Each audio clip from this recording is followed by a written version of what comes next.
Hey, and welcome to another episode of Nimrod Horror Review. And today, to look smarter, I'm wearing glasses.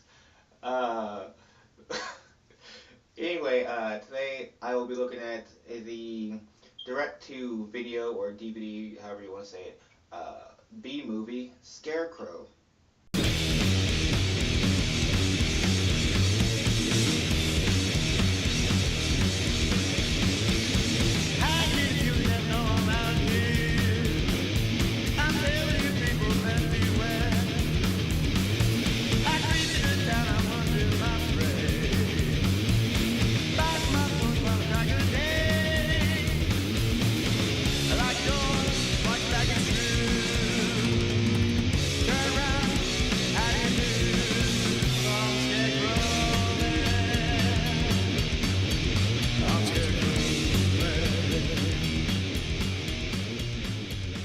So with Scarecrow, I'm going back to my slasher films. It's been kind of a while since I've reviewed a slasher movie. It's been a long while.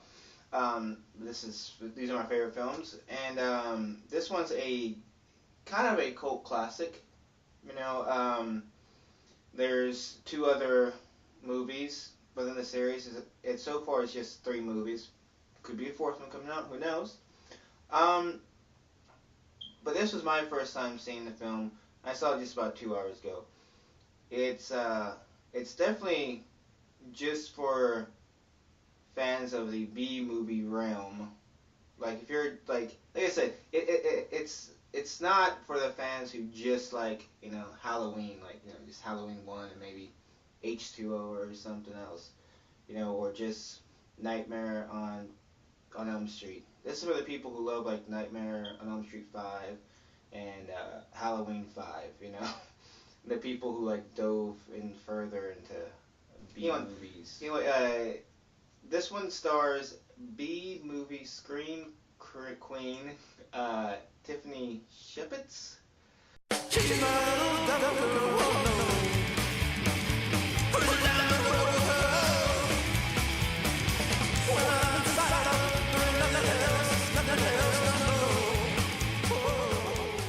This movie has kind of a are you afraid of the dark type kind of beginning. It sees like three teens in a cornfield, and like they're like passing along horror stories. So anyway, so it almost sets it up. It's just like, you guys haven't heard of the legend. So it's like you could imagine pulling out that little bag of sand or whatever it is and say, well, submitted for your approval. Here is the tale of the Scarecrow. Because then that's when we get to the actual movie, which is set in kind of a I guess it's supposed to be like a white trash town with like trailer parks that's surrounded by a cornfield with a kind of scary looking scarecrow who watches over the cornfield. Anywho's, it revolves around this like geeky kid who's constantly bullied, and it's just like overly done. It's like the bullying's like overly done. It's unbelievable. It's like, yeah, it's a little too much. And any character that has an accent, it's overdone. And it's kind of lame.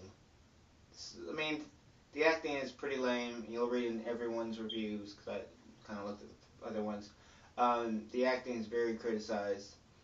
Um, like I said, there's a few people who aren't too bad, but overall, anyone with an accent, overboard.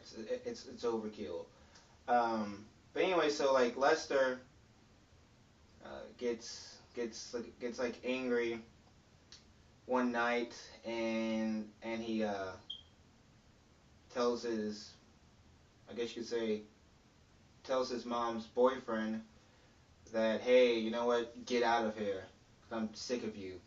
Well, that guy, I guess, accidentally kills him, even though that guy is like one of the worst characters, because he's so overdone. He has like a fake mustache, he has fake gets white trash hair. It's so funny. Anyway, he's the worst actor in this entire film. Um, so like he kills him in front of the Scarecrow, and he kills him accidentally. So basically, the dorky kid is, I guess you could say, resurrected through this Scarecrow, and the Scarecrow takes revenge.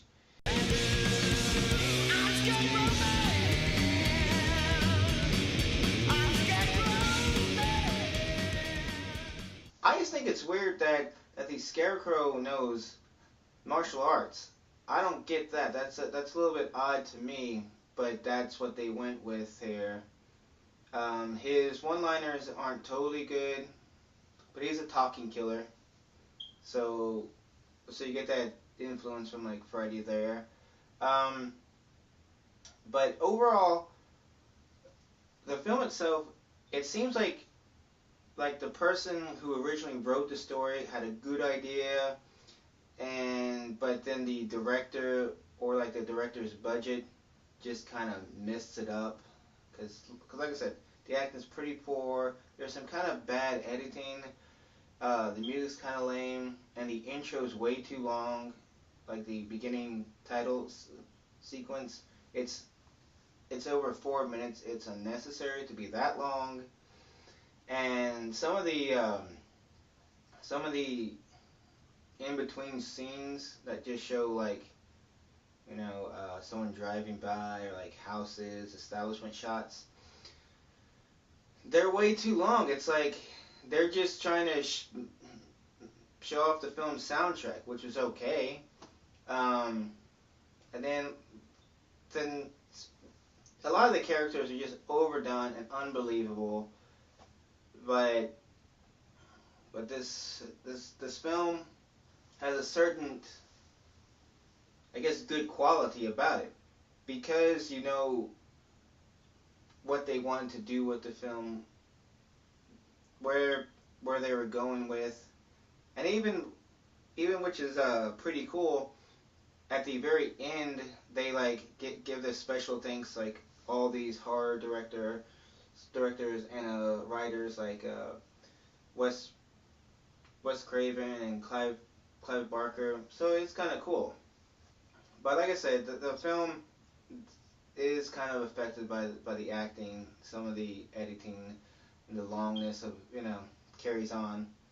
Um, but it does have kind of a cool ending. But like I said, I think the low quality also affected the gore because there's not much gore.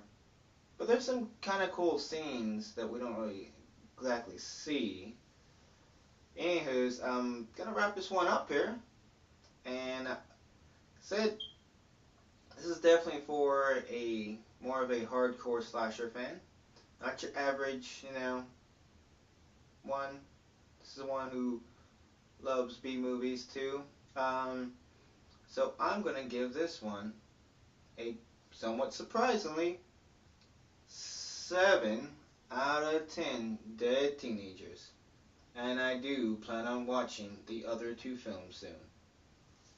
Ciao.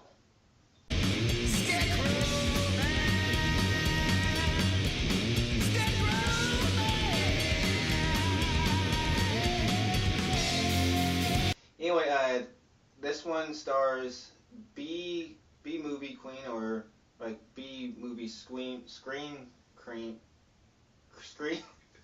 Let's redo that.